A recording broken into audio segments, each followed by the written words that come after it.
పూర్వం రోజుల్లో ఏ ఆహారాలు లేక దేవుడికి ప్రసాదాల కింద పులిహోర, దద్దోజనం, అన్నంతో చేసుకునేవి. దీనికే తీపి కలిపితే పాయసం.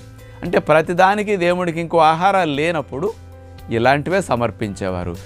దీన్ని మనం అట్లా అర్థం చేసుకోవాల్సింది పోయి, ఆ దేవుడికి పులిహోర ఇష్టమట, ఈ అమ్మవారికి పులిహోర ఇష్టం, ఈ అమ్మవారికి చక్కెర పొంగల్ ఇష్టం, ఈ దేవుడికి కాస్త ఏదైనా దద్దోజనం ఇష్టం అని ఇట్లా పేర్లు పెట్టుకున్నాము. వాళ్ళు అలాంటివి తిని అట్లా అవ్వలేదండి. ఆ విగ్రహాల్లో ఉన్నవాళ్ళు అలాంటివి తిని అలా తయారవ్వలేదు.